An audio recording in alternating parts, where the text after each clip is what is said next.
भारत ने चांद पर पहुंचकर इतिहास रच दिया। चंद्रयान-3 के लैंडर ने चांद के दक्षिण ध्रुव पर कदम रखा। ऐसा करने वाला भारत दुनिया का पहला देश बन गया है। चंद्रयान-3 मिशन के तहत चंद्रमा के साउथ पोल पर सॉफ्ट लैंडिंग के बाद इसरो के वैज्ञानिकों का काम और बढ़ेगा। वैसे तो चांद की सतह पर उतरने वाले लैंडर और रोवर चंद्रमा पर एक ही दिन काम करेंगे, लेकिन एक लूनर डे यानी चांद पर एक दिन धरती के 14 दिन के बराबर होता है। ऐसे में लैंडिंग के बाद धरती पर अगले 14 दिन वैज्ञानिकों के लिए खास होंगे। इस दौरान वैज्ञानिक चंद्रमा से भेजे गए डेटा का अध्ययन करेंगे। चांद की सतह पर उतरते ही पहले विक्रम लैंडर का साइड पैनल खुलेगा, जिससे रोवर प्रज्ञान के लिए रैंप यानी उतरने के लिए रास्ता बनेगा। चांद की सतह पर उतरने के 4 घंटे के बाद रोवर प्रज्ञान लैंडर से बाहर निकलेगा। प्रज्ञान अपने नेविगेशन कैमरे के जरिए आसपास का माहौल भांपता रहेगा। प्रज्ञान में इसरो का लोगो और तिरंगा लगा हुआ है। जैसे जैसे प्रज्ञान आगे बढ़ेगा, चांद की सतह पर भारतीय तिरंगा और इसरो का लोगो बनता चला जाएगा।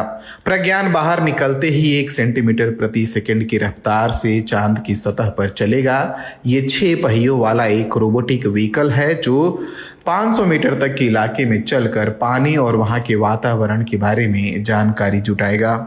हालांकि इसरो प्रमुख एस सोमनाथ ने टाइम्स ऑफ इंडिया से कहा कि प्रज्ञान कितनी दूरी तय करेगा इस बारे में अभी अंदाजा नहीं लगाया जा सकता है, क्योंकि ये कई चीजों के आधार पर किया जाएगा।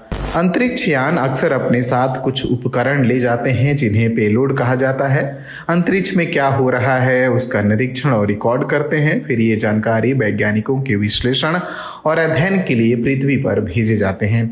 चांद पर उतरने वाले लैंडर और रोवर पर भी इस तरह के वैज्ञानिक उपकरण लगे हैं। सोलर पावर से चलने वाले लैंडर और रोवर चांद के बारे में अधिक से अधिक जानकारी जुटाएंगे। तो आखिर किस तरह की जानकारियां जुटाई जाएंगी? लैंडर और रोवर में लगे पेलोड चांद की सतह पर सूरज से आने वाले प्लाज्मा कणों के घनत्व, मात्रा और बदलाव की जांच करेंगे। चांद के सतह की गर्मी यानी तापमान की जांच करेंगे। साथ ही भूकंपीय गतिविधियों का पता लगाएंगे। इसके अलावा चांद के डायनेमिक्स को समझने की कोशिश करेंगे।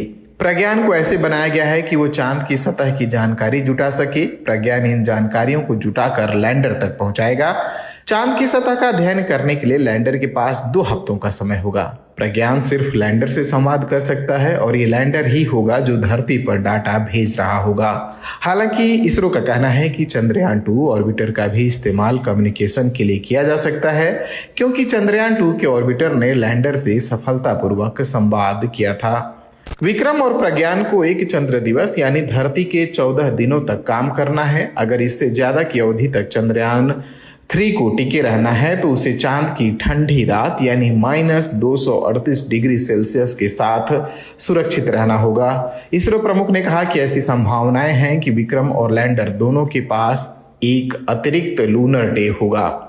विज्ञान और प्रौद्योगिकी मंत्री जितेंद्र सिंह का कहना है कि हम चांद के दक्षिणी ध्रुव पर इसलिए उतरना चाहते हैं क्योंकि हम उन चीजों को खोजना चाहते हैं जो अब तक नहीं खोजी गई। हमें डार्क क्रेटर्स की जो तस्वीरें मिली हैं उससे ये लगता है कि वहां पानी है। अगर चंद्रयान-3 को चांद पर पानी होने के और साक्ष्य मिले तब वैज्ञानिक दृष्टि से नए रास्ते खुल सकते हैं।